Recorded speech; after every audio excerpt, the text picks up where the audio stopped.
স্বাগত ডিবিসি সংবাদে। আপনাদের সাথে আছি আমি সুনন্দা রায়চৌধুরী। এবার জানাবো খবরের বিস্তারিত। নতুন দল হবে, সেই দলের দায়িত্ব নিতে চলতি সপ্তাহে উপদেষ্টার পদ ছাড়তে পারেন নাহিদ ইসলাম। অভ্যুত্থানের চেতনা লালন করে এমন ব্যক্তিরাই নতুন দলের নেতৃত্বে থাকবেন বলে জানিয়েছেন জাতীয় নাগরিক কমিটির সদস্য সচিব আক্তার হোসেন। কেমন হবে নতুন এই দলের গঠন প্রক্রিয়া, কারা থাকবেন সেই দলে, প্রতীক আর নামই বাকি, ডিবিসি নিউজকে সেই সব বিষয় খোলাসা করেছেন নাগরিক কমিটির শীর্ষ নেতারা। দেশের রাজনীতিতে টক অব দ্য কান্ট্রি কবে আসছে ছাত্রদের নতুন রাজনৈতিক দল? কি হবে সেই দলের নাম? কাদের হাতেই বা থাকবে নেতৃত্বের চাবিকাঠি? সুনির্দিষ্ট দিনক্ষণ এখনো নিশ্চিত নয়, তবে সূত্র বলছে সব ঠিক থাকলে ২৬ ফেব্রুয়ারি বা চলতি সপ্তাহেই প্রকাশ হতে পারে ছাত্রদের নতুন রাজনৈতিক দল। দলের প্রতীক এবং নাম নির্ধারণ না হলেও জানা গেছে নাম এবং প্রতীকে থাকবে জুলাই অভ্যুত্থানের চেতনা। নতুন এই দল কোনো বিশেষ ব্যক্তি নির্ভর হবে না, গণতান্ত্রিক পদ্ধতিতেই পরিচালিত হবে সেই দল, জানালেন নাগরিক কমিটির সদস্য সচিব। আমরা আশাবাদী যে ফেব্রুয়ারির শেষার্ধের মধ্যেই আনুষ্ঠানিকভাবে আমরা আমাদের নতুন দলের যাত্রা শুরু করতে পারবো। ইতিমধ্যে জনগণের কাছে তাদের মতামত সংগ্রহের জন্য আমরা একটি ক্যাম্পেইন শুরু করেছি, আপনার চোখে নতুন বাংলাদেশ। এখন পর্যন্ত এটি স্পষ্ট যে দলের শীর্ষ নেতৃত্বে থাকবেন উপদেষ্টা নাহিদ ইসলাম। নতুন দলের দায়িত্ব নিতে চলতি সপ্তাহে তিনি সরকার থেকে পদত্যাগ করতে পারেন বলে জানালেন নেতারা। নাহিদ ইসলাম বলেন, আসিফ মাহমুদ বলেন, আর মাহফুজ আলম বলেন, তাদের উপরে জনতার একটা আশা আকাঙ্ক্ষার প্রত্যাশার চাপ আছে। তারা যদি মনে করেন যে জনগণের এই চাপে তারা সাড়া দেবেন, তাদের এই আকাঙ্ক্ষাকে ওনারা গুরুত্ব দিবেন এবং দলের দায়িত্ব গ্রহণে তারা ওই জায়গাটা ছেড়ে আসবেন, পদত্যাগ করে আসবেন, সেটা আমাদেরকেও অনুপ্রাণিত করবে। নাগরিক কমিটির শীর্ষ এই দুই নেতা জানান, আহ্বায়ক কমিটির মাধ্যমে যাত্রা শুরু করবে দলটি। বর্তমান সময়টাতে জনগণের আকাঙ্ক্ষার যে জায়গাগুলো আছে ছাত্র প্রতিনিধির মধ্য দিয়ে সেটাকে সরকারে বাস্তবায়ন করার একটা জায়গা সরকারে থেকে যায়। দলের গাঠনিক প্রক্রিয়াতে বিভিন্ন সময় তো অনেক মানুষই আমাদের সাথে যুক্ত হবেন, হয়তো কোনো একটা সময়ের প্রেক্ষাপটে তারাও আমাদের সঙ্গে যুক্ত হলেও হতে পারেন।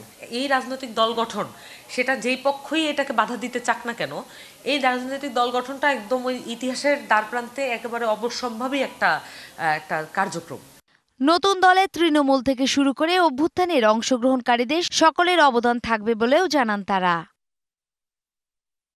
নূপুর মাহমুদ, ডিবিসি নিউজ, ঢাকা।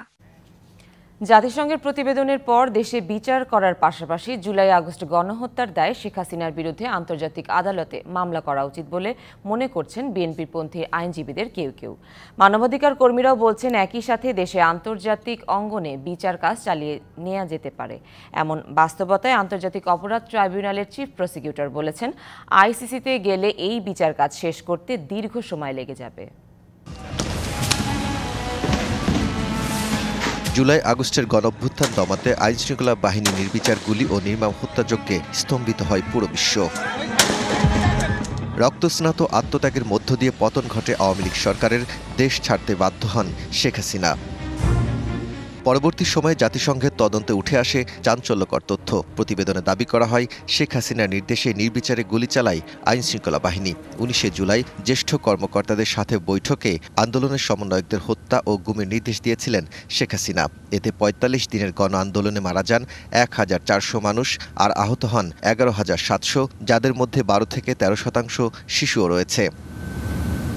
দেশে গঠিত আন্তর্জাতিক অপরাধ ট্রাইব্যুনালে গণহত্যার বিচার কাজ চললেও বৈশ্বিক পরিমণ্ডলে প্রকাশিত ওই তদন্ত প্রতিবেদনের পর অনেকের দাবি, আন্তর্জাতিক অপরাধ আদালতে বিচার করতে হবে শেখ হাসিনার। এ বিষয়ে বিএনপির আইন সম্পাদক বলেন, সরকারের উচিত গণহত্যার দায়ে শেখ হাসিনার বিরুদ্ধে আন্তর্জাতিক আদালতে মামলা করা। জাতিসংঘ শেখ হাসিনার বিচারটা আন্তর্জাতিক পরিমণ্ডলে করার জন্য একটা দ্বার উন্মুক্ত করে দিয়েছে। আইনজীবী হিসাবে বিশ্বাস করি সরকার এই সুযোগটা নিবে এবং আন্তর্জাতিক আদালতে অর্থাৎ ইন্টারন্যাশনাল ক্রিমিনাল কোর্টে শেখ হাসিনার বিরুদ্ধে এবং তার যে সহযোগী ছিল তাদের বিরুদ্ধে মামলা দায়ের করবে। জাতিসংঘের তদন্ত প্রতিবেদন প্রকাশের পর মানবাধিকার কর্মীরাও বলছেন, দেশে বিচার করার পাশাপাশি আন্তর্জাতিক আদালতে যাওয়ার সুযোগ তৈরি হয়েছে। এতে করে বিচারের স্বচ্ছতা নিয়ে কেউ প্রশ্ন তুলতে পারবে না। এই প্রতিবেদন জুলাই গণহত্যার বিচার কাজে গুরুত্বপূর্ণ দলিল হিসেবে কাজ করবে বলেও মত দেন মানবাধিকার কর্মী। আমি মনে করি যে এটা একটা গুড রেফারেন্স পয়েন্ট হিসেবে কাজ করবে, যে একটা নিরপেক্ষ তদন্ত অলরেডি হয়েছে প্রাইমারিলি, যেটা আলাদা করে যখন অভিযোগগুলো আসবে তখন তাদের প্রসিকিউশন টিম আলাদা করে তদন্ত করবেন, সেই সব প্রসিজিওর সম্পূর্ণভাবে আলাদা। কিন্তু এই প্রসেসটা একটু লম্বা প্রসেস সেখানেও, কিন্তু আমি মনে করি যে আমাদের আন্তর্জাতিক বিচারালয়ে যাওয়ার সুযোগ আছে। বিশ্বের বিভিন্ন দেশে সংগঠিত গণহত্যার বিচার আন্তর্জাতিক আদালতে চললেও তার সুফল আসেনি তেমন। রোহিঙ্গা গণহত্যা কিংবা নিরীহ ফিলিস্তিনিদের গণহত্যার বিচার কাজ বছরের পর বছর ঝুলে আছে। এমন বাস্তবতায় আন্তর্জাতিক অপরাধ ট্রাইব্যুনালের চিফ প্রসিকিউটর বলেন, আইসিসিতে গেলে বিচার কাজ ঝুলে যাবে। আন্তর্জাতিক অপরাধ আদালতে একটা প্রাইমারি অ্যালিগেশন যাচাই বাছাই করতে তারা 1 বছর থেকে শুরু করে 10 বছর পর্যন্ত সময় নেয়। ধীর গতির বিচার হচ্ছে আন্তর্জাতিক অপরাধ আদালত অর্থাৎ আইসিসি।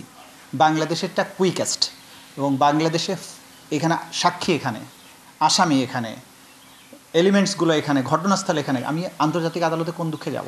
সুতরাং বাংলাদেশের পক্ষে নিজস্ব ট্রাইব্যুনালে বিচার করাটাই অপশন। আন্তর্জাতিক আদালতে যাওয়ার ব্যাপারটা তাদের কোনো ভায়াবল অপশন নয়। তাজুল ইসলামের মতে, জাতিসংঘের প্রতিবেদন শেখ হাসিনাকে দেশে ফিরিয়ে আনতে ভারতের উপর চাপ তৈরি করেছে।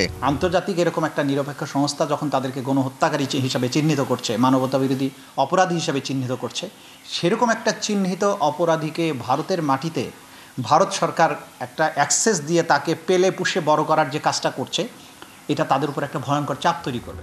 দ্রুতই জুলাই আগস্ট গণহত্যার বিচারে আলোচিত কিছু মামলার তদন্ত প্রতিবেদন জমা দেওয়া হবে বলেও জানান chief prosecutor. Daud Khan, DBC news, Dhaka.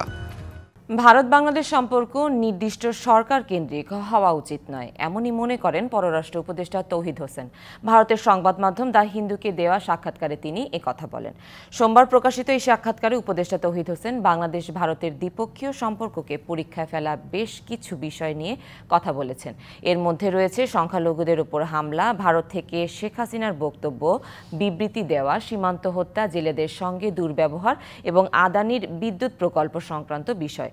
গেল রবিবার ওমানের রাজধানী মাস্কাটে ৮ম ইন্ডিয়ান ওশান কনফারেন্সের ফাঁকে ভারতের পররাষ্ট্রমন্ত্রী এস জয়শঙ্করের সঙ্গে সাক্ষাৎ হয় পররাষ্ট্র উপদেষ্টা তৌহিদ হোসেনের। সেখানে আলোচনায় দুই দেশের সম্পর্ককে যেসব চ্যালেঞ্জ দেখা দিয়েছে সেগুলোর সমাধানে একই সঙ্গে কাজ করার উপর গুরুত্ব আরোপ করা হয়। আগামী এপ্রিল মাসে থাইল্যান্ডের রাজধানী ব্যাংককে অনুষ্ঠেয় বিমস্টেক শীর্ষ সম্মেলনের ফাঁকে ভারতের প্রধানমন্ত্রী নরেন্দ্র মোদী ও বাংলাদেশের প্রধান উপদেষ্টা অধ্যাপক মোহাম্মদ ইউনূসের সাক্ষাৎ হতে পারে বলেও জানান তৌহিদ হোসেন।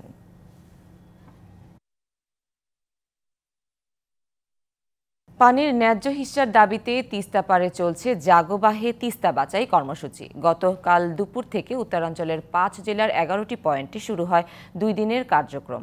গতকাল এই কর্মসূচিতে যোগ দেন বিএনপির মহাসচিব মির্জা ফখরুল ইসলাম আলমগীর সহ কেন্দ্রীয় ও স্থানীয় নেতারা। আজ কর্মসূচিতে ভার্চুয়ালি যুক্ত হবেন বিএনপির ভারপ্রাপ্ত চেয়ারম্যান তারেক রহমান। এই কর্মসূচি ঘিরে তিস্তা পাড়ে তাঁবু টাঙিয়ে 48 ঘন্টার অবস্থানে হাজারো মানুষ। তারা বলছেন, ভারতের বৈষম্যমূলক আচরণের কারণেই তিস্তা বর্ষায় আগ্রাসী আর শুষ্ক মৌসুমে মরা নদীতে পরিণত হয়।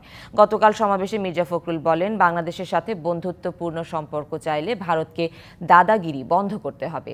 তিস্তা নদী রক্ষা আন্দোলনের প্রধান সমন্বয়ক ও বিএনপি নেতা আসাদুল হাবিব দুলু বলেন, তিস্তা নিয়ে ভারতের অবস্থান বিশ্ববাসীর কাছে তুলে ধরা হবে। কর্মসূচিতে রয়েছে বিভিন্ন ধরনের খেলা, ভাওয়াইয়া, নাটক সহ বিভিন্ন সাংস্কৃতিক অনুষ্ঠান আয়োজন।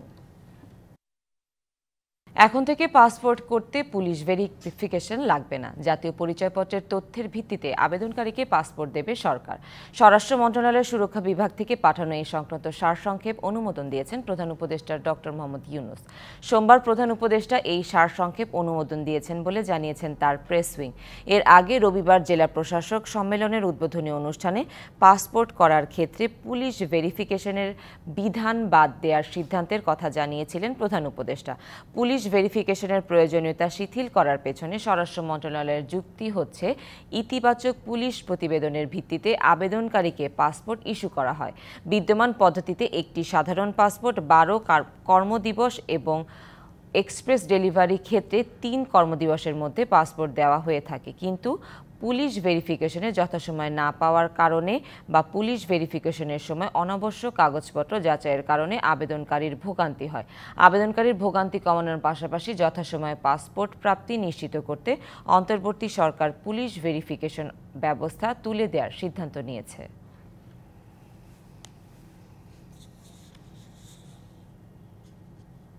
রাশিয়ার প্রেসিডেন্ট ভ্লাদিমির পুতিনের সাথে ফোন আলাপ, তারপর আচমকাই ইউক্রেন যুদ্ধ বন্ধে দ্রুততম সময় আলোচনা শুরুর ঘোষণা মার্কিন প্রেসিডেন্ট ডোনাল্ড ট্রাম্পের। অবাক করার বিষয়ে আলোচনায় থাকছে না ইউক্রেনের ইউরোপীয় মিত্ররা। ট্রাম্প প্রশাসনের এমন পদক্ষেপ হতবাক ইউরোপ, যে কারণে প্যারিসে হুড়োহুড়ি করে নিরাপত্তা সম্মেলনের আয়োজন করেছেন ইউরোপের নেতারা। ক্ষমতায় আসার পর থেকেই রাশিয়ার প্রতি নমনীয় মার্কিন প্রেসিডেন্ট ডোনাল্ড ট্রাম্প করেছেন বিতর্কিত নানা মন্তব্য। ইউক্রেনের কিছু ভূখণ্ড কোনো একদিন রাশিয়ার দখলে চলে যেতে পারে। সম্প্রতি এমন বেফাস মন্তব্য করেন ট্রাম্প। অস্বস্তিতে পড়েন ইউরোপের নেতারা।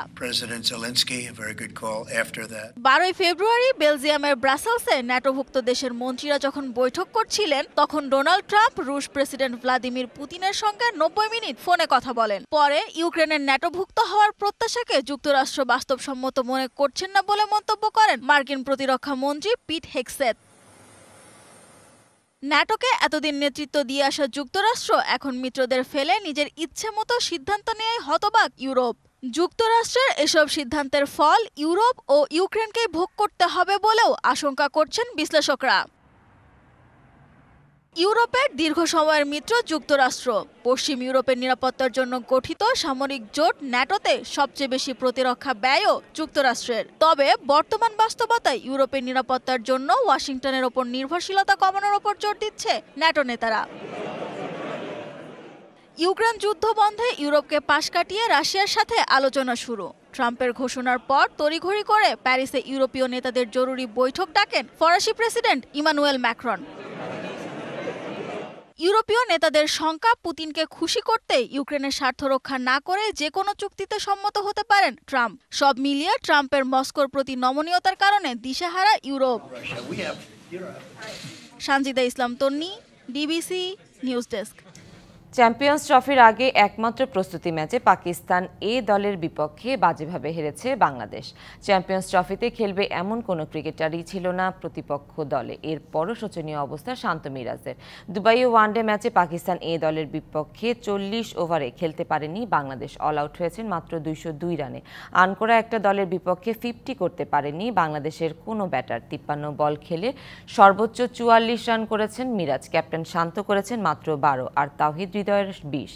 সাম্য ভালোভাবে শুরু করলেও 38 বলে 35 করে রান আউট হয়ে গেছেন। টপ অর্ডারের মতো সমান তালে ব্যর্থ মিডল অর্ডারও। অভিজ্ঞ মুশফিকুর রহিম করেছেন 17 বলে 7 আর রিশাদদের 14। জবাবে সেই ম্যাচ পাকিস্তানের দ্বিতীয় সারির দলটা জিতেছে 7 উইকেটে।